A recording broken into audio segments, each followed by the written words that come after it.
Bulletin లో ముందుగా headlines చూద్దాం. బీజేపీ ఓబీసీ మోర్చా రాష్ట్ర అధ్యక్షుడు శ్రీ జి ఆనంద్ గౌడ్ మీడియాతో మాట్లాడుతున్నారు.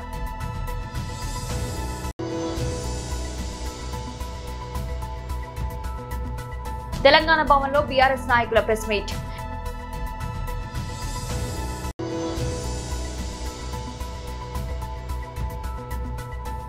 వైఎస్ఆర్సీపీ నేతల ప్రెస్ మీట్.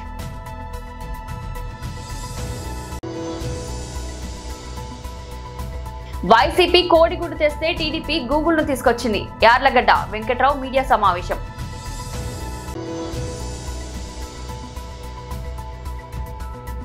ఎన్నికల్లో పోటీ చేయట్లేదు ప్రశాంత్ కిషోర్ సంచలన ప్రకటన.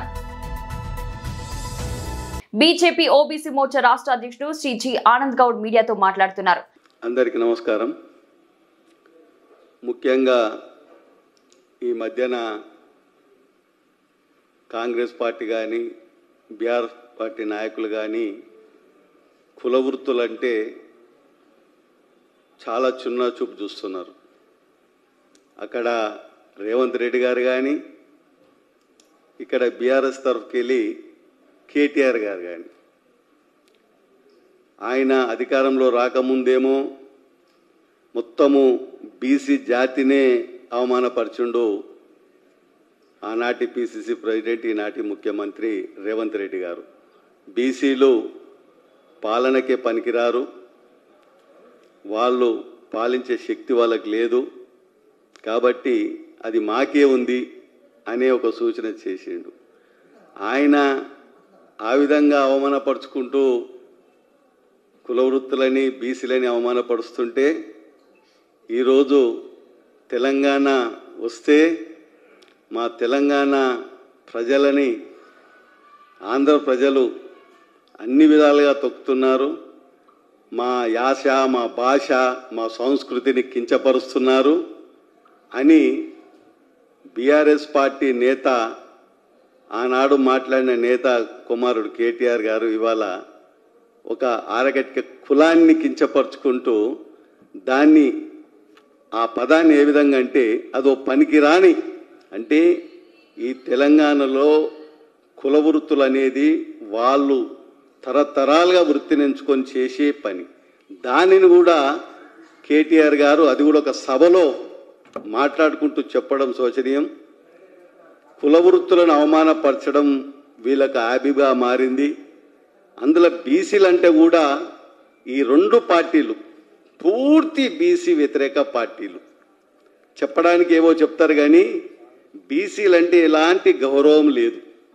ముందు నుంచి కూడా చాలా వరకు మీరు ఇప్పటి వరకు గమనించండి, కాంగ్రెస్ ప్రభుత్వం వచ్చిన తర్వాత కానీ ఈ 10 సంవత్సరాలు పాలించిన బీఆర్ఎస్ ప్రభుత్వం కానీ ఏ రంగాలలో కూడా బీసీలకు ఎక్కడ కూడా మేలు చేసిన దాఖలు ఎక్కడ లేవు. అంటే 60% దాదాపు ఉన్న బీసీలు ఓట్లు తీసుకొని అధికారంలోకి వచ్చి పదవులు అనుభవించుకుంటూ డబ్బులు సంపాదించుకుంటూ తరతరాలుగా బ్రతకడానికి అవకాశాలు ఏర్పరచుకొని ఏ బీసీల ఓట్లతోనైతే మీరు గెలిచి పైకొచ్చినరో పదవులు అనుభవించినరో ఆ బీసీల కులాన్ని కుల వృత్తిని ఆ రోజు రేవంత్ రెడ్డితో సహా ఇప్పుడు మళ్ళీ కేటీఆర్ కూడా అదే మాటలు మాట్లాడు. అంటే ఏంది, బీసీలు అంటే మీకు చాలా చిన్న చూపు ఉంది ఈ ప్రభుత్వానికి కూడా. ఈ ప్రభుత్వము ఇన్ని మాటలు మాట్లాడుకుంటూ తిరుగుతుంది, మేము బీసీల గురించి చాలా కష్టపడుతున్నాం, బీసీలకు 42% రిజర్వేషన్లు తీసుకొస్తే వీళ్ళు అడ్డుకున్నారు వాళ్ళు అడ్డుకున్నారు అని. తెలంగాణ భవన్లో బీఆర్ఎస్ నాయకుల ప్రెస్ మీట్. గారికి మెట్టుగూడ మాజీ కార్పొరేటర్, అదేవిధంగా కీర్తిలత గౌడ్ గారికి సీనియర్ నాయకురాలు, అదేవిధంగా పావని గౌడ్ గారికి సీనియర్ నాయకురాలు, అదేవిధంగా తుంగబాలు బీఆర్ఎస్పీ ఉపాధ్యక్షులు, మరి వీరందరికీ కూడా ధన్యవాదాలు తెలుపుతూ మరి ఈరోజు జూబ్లీ హిల్స్ బై ఎలక్షన్స్ సందర్భంగా కాంగ్రెస్ పార్టీ విచ్చలవిడిగా అధికార దుర్వినియోగానికి పాల్పడుతూనే అదేవిధంగా మానవతా విలువలు మరచి మహిళల మీద అదేవిధంగా చిన్న చిన్న పిల్లల మీద కూడా ఎఫ్ఐఆర్లు నమోదు చేసే కార్యక్రమానికి తెరలేపిందనేది తెలంగాణ ప్రజలకు చెప్పడం కోసమే ఈ ప్రత్యేక సమావేశం ఏర్పాటు చేయడం జరిగింది. ఈరోజు కొంతమంది కాంగ్రెస్ మంత్రులు దుశ్శాసనుడి కన్నా ఘోరంగా మరి పబ్లిక్ స్పేస్లో మాట్లాడుతున్నారు. దివంగత మాగంటి గోపీనాథ్ గారు ఈ హైదరాబాదు నగర ప్రజలకు ప్రత్యేకించి జూబ్లీ హిల్స్, ఖైరతాబాద్ నియోజకవర్గాల్లో 3 సార్లు ఎమ్మెల్యేగా ఎన్నికయ్యారు. వారు చేసిన సేవలు ఇప్పటికి కూడా ప్రజలు మర్చిపోవడం లేదు. మరి అనారోగ్యంతో వారు అకస్మాత్తుగా మరణించడం ఈ రాష్ట్రానికే తీరని లోటు, ప్రత్యేకించి జూబ్లీ హిల్స్ ప్రజలందరికీ కూడా ఒక తీరని లోటు. మరి ఒక వ్యక్తి అకస్మాత్తుగా చనిపోవడం అనేది ఆ ప్రాంత ప్రజలను, ముఖ్యంగా నాయకుడైతే ప్రాంత ప్రజలను పూర్తిగా దిగ్భ్రాంతికి గురి చేయడమే కాకుండా చాలా తీరని శోకానికి గురి చేస్తుంది. అదేవిధంగా కుటుంబ సభ్యులు కూడా చాలా బాధలో ఉంటారు. ఎందుకంటే సంవత్సరాల తరబడి, దశాబ్దాల తరబడి అనుబంధం ఉంటుంది. పిల్లలు వీళ్ళందరూ కలిసి ఒక కుటుంబంగా ఈ ప్రాంతానికి సేవ చేసినప్పుడు వాళ్ళు చాలా అంటే చాలా దిగ్భ్రాంతికి గురి కావడం, అదేవిధంగా శోక సముద్రంలో మునిగిపోవడం అనేది ప్రపంచవ్యాప్తంగా ఉంటుంది. ఇది మానవ సహజం. నిజంగా శోకం రానోడు మానవుడు కాడు. మరి ఈ పరిస్థితుల లోపల ఇలా మాగంటి గోపీనాథ్ గారు చనిపోవడం, దాని తర్వాత జూబ్లీ హిల్స్ బై ఎలక్షన్లు రావడం, తర్వాత బీఆర్ఎస్ పార్టీ అధినేత గౌరవ కేసీఆర్ గారు మాగంటి సునీత గోపీనాథ్ గారిని జూబ్లీ హిల్స్ బీఆర్ఎస్ అభ్యర్థిగా ఖరారు చేయడం. వైఎస్ఆర్సీపీ నేతల ప్రెస్ మీట్. అలాగే డాక్టర్ జగన్మోహన్ రావు గారు, మోదుగులుగా వేణుగోపాల్ రెడ్డి గారు, అలాగే మా సిటీ ప్రెసిడెంట్ నూర్ ఫాతిమా గారు, అలాగే శివన్న సుధీర్ రెడ్డి అన్న అందరూ కూడా రావడం జరిగింది. ఇక్కడ మేము ప్రతి ఇంటికి వెళ్ళినప్పుడు వాళ్ళు అడుగుతుంది ఒకటే, ఏం చెప్తున్నారంటే ఫస్ట్ వచ్చినప్పుడు, అప్పుడు అంతకుముందు కూడాను ఎంపీ గారు వచ్చినప్పుడు ఆయన ఒకటి చెప్పారు, ఇది మెలీడియోసిస్ కారణంగా చనిపోతున్నారు, ఈ యొక్క వ్యాధి వస్తే ఒక 2-3 రోజుల కంటే ఎక్కువగా బతకరు, ఈ బ్యాక్టీరియా అనేది స్టాగ్నెంట్ వాటర్ వల్ల ఇక్కడ ఫామ్ అవుతుంది అన్న విషయం చెప్పారు. తర్వాత ఆరోగ్య శాఖ మంత్రి వచ్చి ఏం చెప్పారంటే కాదు ఇది వాటర్ కంటామినేషన్ వల్ల జరిగిందని చెప్పేసి ఆయన చెప్పడం జరిగింది. అలాగే సదరు ఇక్కడ ఉన్నటువంటి నియోజకవర్గ శాసనసభ్యులు ఆయన వచ్చి ఏమన్నారంటే కాదు ఇక్కడున్న వాళ్ళు మందు తాగడం వల్ల చనిపోతారని చెప్పేసి చెప్పారు. అంటే ఇక్కడ ఉన్నటువంటి తురకపాలెం ప్రజలందరికీ కూడాను భయభ్రాంతులకు గురి చేస్తున్నారు. అసలు మేము ఎందుకు చనిపోతాం, మా కారణం చెప్పండి అని అడిగితే 3 నెలలుగా కూడాను కూటమి ప్రభుత్వం ఎటువంటి జవాబు వారి నుంచి ఎటువంటి రెస్పాన్స్ ఇంతవరకు రాకపోగా కంట తుడిపి కోసం మొన్న ఒక 4 రోజుల క్రితం ఈ చనిపోయిన వాళ్ళకి కొంతమందిని వాళ్ళు ఎంచుకున్నటువంటి వాళ్ళ వ్యక్తుల వరకే, అందరికీ కూడా కాదు, ఇది మీరు అందరూ గమనించాల్సిన విషయం, వాళ్ళు ఎంచుకున్నటువంటి వారి వ్యక్తుల వరకే ఒక 5 లక్షల రూపాయలు కంటి తుడుపుకి వేయడం జరిగింది. అంటే ఈ యొక్క మీడియా ముఖంగా మీ అందరిని ఇదే అడగదలుచుకున్నాము. అంటే ఒక ప్రాణం విలువ, ఒక దళితుల యొక్క ప్రాణం విలువ, ఒక మైనార్టీ యొక్క ప్రాణం విలువ, ఒక బీసీల యొక్క ప్రాణం విలువ 5 లక్షల రూపాయలు మాత్రమేనా? అంటే మీరు 5 లక్షలు ఇచ్చి తప్పించుకుందాం అనుకుంటున్నారా? అసలు 5 లక్షలతో మళ్ళీ ప్రాణం తెస్తారా? ఇక్కడ మేము అడుగుతుంది ఏంటయ్యా అంటే అసలు మాకు వర్ష మరణాలు ఎందుకు జరుగుతున్నాయి, ఈ మరణాలు గల కారణం ఏంటని అడుగుతున్నాం. ఇది మీరు చెప్పుకోకుండా 3 నెలలుగా కాలం దాటేస్తూ విషయాన్ని మీ ధృవీకరించుకోకుండా ఏది కూడా దీనివల్ల మెలిడియోసిస్ చచ్చిపోతున్నారా, లేదనుకుంటే మీరు తయారు చేసినట్టు నకిలీ మందు వల్ల చనిపోతున్నారా, వాటర్ కంటామినేషన్ వల్ల చనిపోతున్నారా అనేది మాకు ధృవీకరించి చెప్పండి. మీరు అవి చెప్పుకోకుండా 5 లక్షలు కామ్గా ఇచ్చేసి వెళ్ళిపోతే మరి ఇప్పుడు కూడాను మొన్న ఇచ్చారు, 4 రోజుల క్రితం మీరు డబ్బులు ఇచ్చారు, సరే ఇచ్చిన తర్వాత కూడాను మళ్ళీ సెంట్రల్ గవర్నమెంట్ నుంచి సెంట్రల్ నుంచి కూడాను మళ్ళీ కొన్ని టీంలు వచ్చి ఎందుకు మళ్ళీ ఈ యొక్క టెస్టులు ఎందుకు చేస్తున్నారు, ఈ టెస్టులు చేయడానికి గల కారణం ఏంటి అంటే ఇప్పటి వరకు మీరు కూడాను దీన్ని ప్రాపర్గా డయాగ్నోస్ చేసి దీని తాలూకా రిపోర్ట్స్ ఏది కూడా ప్రాపర్గా మీరు ఇవ్వాల.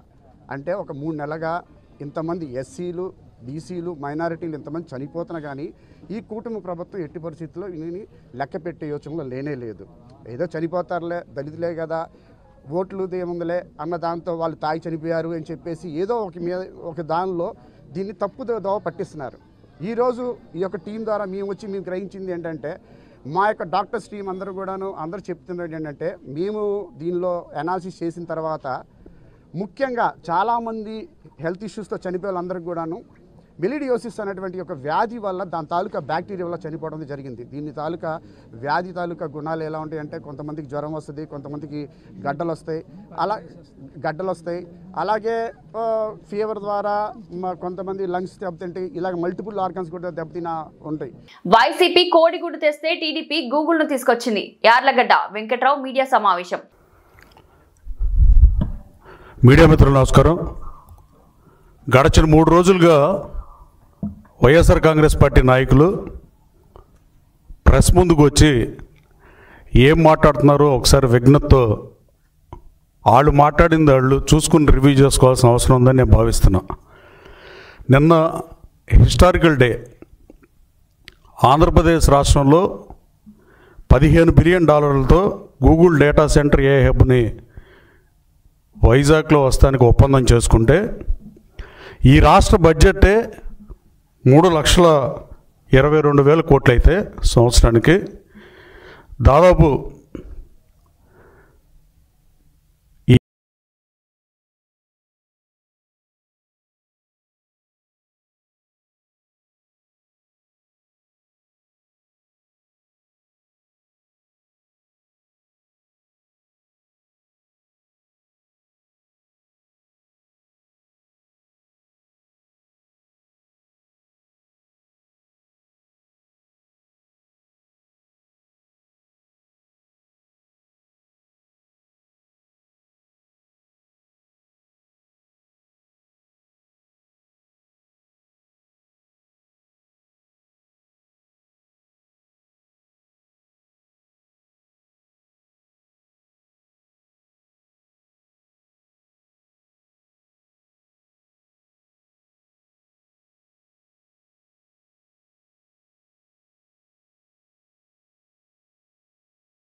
ఎన్నికల వ్యూహకర్త నుంచి రాజకీయ నాయకుడిగా మారిన జన్ సూరజ్ పార్టీ అధినేత ప్రశాంత్ కిషోర్ సంచలన ప్రకటించేశారు.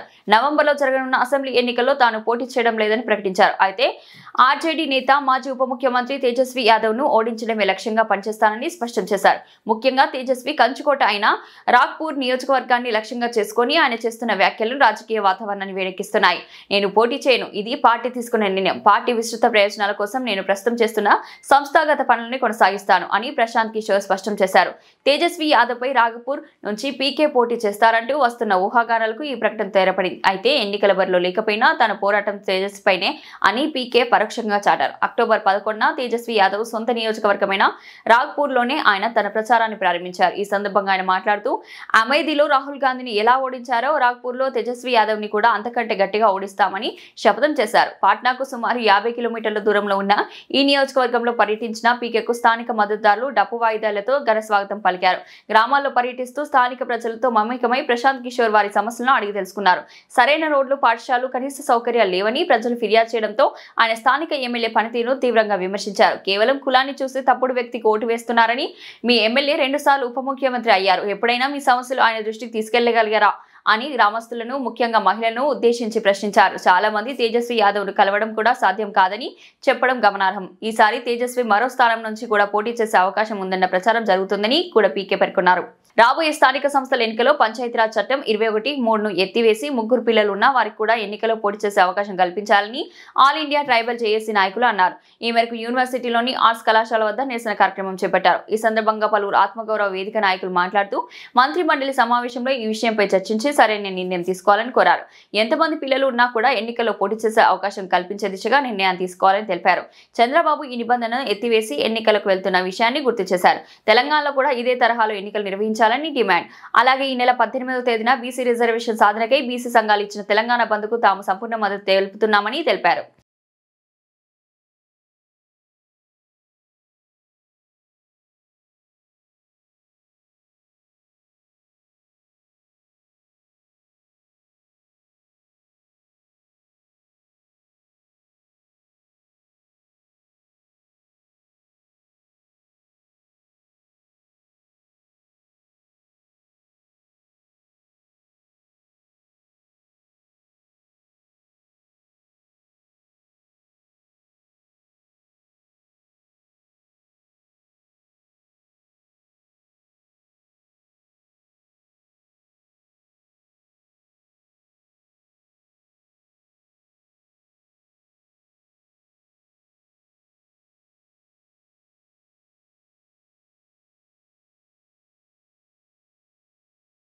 ఎన్నికల్లో ఏదైతే తెలంగాణ రాష్ట్ర ప్రభుత్వం 2018లో ఏదైతే పంచాయతీరాజ్ చట్టంలో నిబంధన ఇద్దరు పిల్లల నిబంధన ఏదైతే ఉందో అది అతి త్వరలోనే ఎత్తేసి అందరికీ అవకాశం కల్పించవలసిందిగా రాష్ట్ర ప్రభుత్వానికి విజ్ఞప్తి చేస్తూ ఉన్నాం. రేపు జరగబోయే కేబినెట్ సమావేశంలో దీనిపైన చర్చ జరగాలని మనస్ఫూర్తిగా కాంగ్రెస్ ప్రభుత్వానికి రేవంత్ రెడ్డి గారికి విజ్ఞప్తి చేస్తూ ఉన్నాం. మేము కూడా రిప్రజెంటేషన్ ఇస్తాము. ఈరోజు లంబాడి ఆత్మగౌరవ వేదిక తరపున ఇక్కడ ఉస్మానియా యూనివర్సిటీలో వివిధ కుల సంఘాల నాయకులతో ఎస్సీ ఎస్టీ బీసీ మైనారిటీ అన్ని సంఘాల తరపున మేము రాష్ట్ర ప్రభుత్వాన్ని విజ్ఞప్తి చేస్తూ ఉన్నాం. ఎందుకంటే ఆయా పార్టీలో అందరికీ అవకాశం వస్తుంది, అందరికీ అవకాశం రావాలని మేము విజ్ఞప్తి చేస్తూ ఉన్నాం. రేపు ఏదైతే 42% team India star batter Rohit Sharma, Virat కోహ్లీల రిటైర్మెంట్ గత కొంతకాలంగా జరుగుతున్న ఊహాగానాలకు బీసీసీఐ ఉపాధ్యక్షుడు రాజీవ్ శుక్లా తెరదించారు. ఆస్ట్రేలియాతో జరగబోయే వన్డే సిరీస్ వీరిద్దరికీ చివరిది కావచ్చంటూ వస్తున్న వార్తలను ఆయన తీవ్రంగా ఖండించారు. రిటైర్మెంట్ నిర్ణయం తీసుకోవాల్సింది ఆటగాలేనని, దానిపై ఇతరులు మాట్లాడడం సరికాదని స్పష్టం చేశారు. వెస్టిండీస్ తో టెస్ట్ సిరీస్ గెలిచిన అనంతరం ఆయన మీడియాతో మాట్లాడారు. ఆస్ట్రేలియాతో జరగబోయే సిరీస్ కి రోహిత్ కోహ్లీ జట్టులు ఉండటం మాకు ఎంతో ప్రయోజనకరం. వారిద్దరూ గొప్ప బ్యాటర్లు. వారి అనుభవం ఆస్ట్రేలియాను ఓడించడంలో మాకు ఖచ్చితంగా సహాయపడుతుంది. ఇదే వారి చివరి సిరీస్ అని వస్తున్న వార్తలో నిజం లేదు. ఆటగాళ్లు ఎప్పుడు రిటైర్ అవ్వాలనేది పూర్తిగా వారి వ్యక్తిగత నిర్ణయం. ఇది వారి చివరి సిరీస్ అనడం పూర్తిగా తప్పు అని ఆయన తెలిపారు. 2027 ప్రపంచ కప్ నాటికి రోహిత్ కు 40, కోహ్లీకి 39 ఏళ్లు వస్తాయి. మరోవైపు గిల్ కెప్టెన్ గా రాణించడం, అభిషేక్ శర్మ, తిలక్ వర్మ వంటి యువ ఆటగాళ్లు సత్తా చాటుతుండటంతో సీనియర్ల భవిష్యత్తుపై చర్చ మొదలైంది. ప్రస్తుతం రోహిత్ కోహ్లీ టెస్టులు T20 నుంచి వైదొలి కేవలం వన్డే ఫార్మాట్ కు మాత్రమే పరిమితమైన విషయం తెలిసింది. ఇదే సమయంలో వెస్టిండీస్ పై సిరీస్ గెలిచిన శుభన్ గిల్ నేతృత్వంలోని జట్టును రాజీవ్ శుక్లా అభినందించారు. ఆస్ట్రేలియా పర్యటనకు ముందు ఈ విజయం చాలా ముఖ్యం. ఆస్ట్రేలియాలో పోటీ ఎప్పుడు తీవ్రంగా ఉంటుంది. ఈ విజయం మన ఆత్మవిశ్వాసాన్ని పెంచుతుంది. ఆస్ట్రేలియాలోనూ మనం తప్పకుండా గెలుస్తామన్న నమ్మకం నాకుంది అని ఆయన ధీమా వ్యక్తం చేశారు. అక్టోబర్ 19 నుంచి ఆస్ట్రేలియాతో వన్డే సిరీస్ ప్రారంభం కానుంది. బీసీలకు రిజర్వేషన్ పెంచాలని దశాబ్దాలుగా బీసీలు పోరాటం చేయడం మూలంగా తెలంగాణ రాష్ట్ర ప్రభుత్వం బీసీ రిజర్వేషన్లు పెంచుతూ జీవో నెంబర్ 9ని విడుదల చేయడం జరిగింది. కేంద్ర రాష్ట్ర ప్రభుత్వాలు వెంటనే బీసీ రిజర్వేషన్ బిల్లును ఆమోదించాలని జయశంకర్ భూపాలపల్లి జిల్లా బీసీ హక్కుల సాధన సమితి జిల్లా అధ్యక్షుడు భీమనాథుని సత్యనారాయణ ప్రభుత్వాన్ని కోరారు. బీసీల భవిష్యత్ కోసం, మన జాతి ఆత్మగౌరవం కోసం హైకోర్టు తీర్పును నిరసిస్తూ, అలాగే బీసీ రిజర్వేషన్లకు రాజ్యాంగ రక్షణ కల్పించాలనే ప్రధాన డిమాండ్తో బీసీ జాయింట్ యాక్షన్ కమిటీ పిలుపు మేరకు ఈ నెల 18వ తేదీన తెలంగాణ రాష్ట్ర బంద్కు పిలుపునివ్వడం జరిగింది. ఈ బంద్ రేపటి మన బిడ్డల భవిష్యత్తు కోసమని రాజకీయ పార్టీల బంద్కు సంపూర్ణ మద్దతు ప్రకటించాలని బీసీ హక్కుల సాధన సమితి జిల్లా అధ్యక్షుడు భీమనాథుని సత్యనారాయణ ఈ సందర్భంగా కోరారు. బీసీలకు చాలా అన్యాయం జరుగుతున్నది. అందులో భాగంగా రాష్ట్ర ప్రభుత్వము బీసీలకు రిజర్వేషన్లు 42% స్థానిక సంస్థలలో మన ఎన్నికలకు పోయేందుకు సిద్ధమైన తరుణంలో రెడ్డి జాగృతి ఆధ్వర్యంలో కొందరు మన అగ్రవర్ణాల వారు హైకోర్టుకు పోయి మన స్టే తేవడం జరిగింది. ఎలక్షన్లు బీసీ రిజర్వేషన్లను నిలుపుదల చేసేందుకు. కావున మన తెలంగాణ రాష్ట్రంలోని మన బీసీ సోదరులందరూ కలిసి దీనికి వ్యతిరేకంగా, ఎందుకంటే బీసీలకు రిజర్వేషన్లు స్థానిక సంస్థలలో మరియు మున్సిపల్ మరి గ్రామ పంచాయతీ ఎంపీటీసీ జెడ్పీటీసీలలో రిజర్వేషన్ అమలుపరుస్తున్న తరుణంలో వారు కోర్టుకు పోయి స్టే తేవడం వల్ల ఇవాళ ఎలక్షన్లకు ఇబ్బంది అయినాయి. మరియు దీనికి మాకు బీసీల కాడ నోటికాడ బుక్కను ఎత్తగొట్టినట్టు చేసిన ఆ రెడ్డి ఈ జాగృతి వారు వెంటనే దాన్ని రిటర్న్ తీసుకోవాలని ఈ సందర్భంగా కోరుతూ మేము 18వ తారీఖు ఈ నెల 18వ తారీఖు మన బంధు పిలుపు ఇచ్చినాం కనుక బీసీలు మరియు అన్ని రాజకీయ పార్టీలు కూడా తెలంగాణ వ్యాప్తంగా బంధు పిలిపించిన భాగంగా ఇవాళ సిపిఐ మరియు బీసీ హక్కుల సాధన సమితి ఆధ్వర్యంలో కూడా రాష్ట్ర రోకం మరియు ఇవన్నీ నిర్వహించడం జరిగింది. దీనిలో భాగంగా మన తెలంగాణ రాష్ట్ర ప్రజలు మరియు బీసీ సోదరులు అన్ని రాజకీయ పార్టీలు ఈ బీసీలకు రిజర్వేషన్లు అమలుపరచాలని కోరుతూ ఇస్తున్న ఈ బంద్కు సంపూర్ణ మద్దతు తెలియజేసి మీరు తెలంగాణ ప్రజలందరూ, ఎందుకంటే బీసీలు జనాభాలో అధిక భాగం ఉన్నారు, వీరికి చేద్దామంటే పని ఉండలేవు. చేతివృత్తుల వారు కులవృత్తుల వారు దాదాపు ఒక 120 బీసీ కులాలు ఉన్నారు, వీరు ఎలాంటి పనులు ఉండలేవు కనుక వీరికి రాజకీయంగా మున్సిపల్లో సర్పంచ్లు ఎంపీటీసీలకు ఇటువంటి పదవులు కూడా ఇస్తే బద్దలడం ఇది భావ్యం కాదు. ఎందుకంటే అగ్రవర్ణాలకు కూడా. బులెటిన్ ముగించే ముందు హెడ్లైన్స్ మరోసారి. బీజేపీ ఓబీసీ మోర్చా రాష్ట్ర అధ్యక్షుడు శ్రీ జి ఆనంద్ గౌడ్ మీడియాతో మాట్లాడుతున్నారు.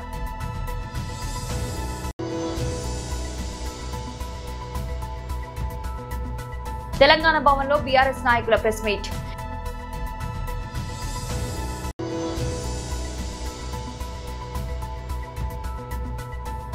వైఎస్ఆర్సీపీ నేతల ప్రెస్ మీట్.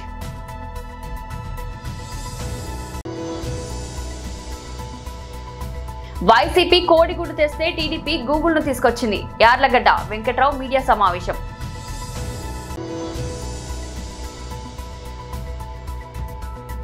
ఎన్నికల్లో పోటీ చేయట్లేదు ప్రశాంత్ కిషోర్ సంచలన ప్రకటన. ఇది ఈ రోజు బులెటిన్. మరో బులెటిన్లో మళ్ళీ కలుద్దాం. అంతవరకు సెలవు.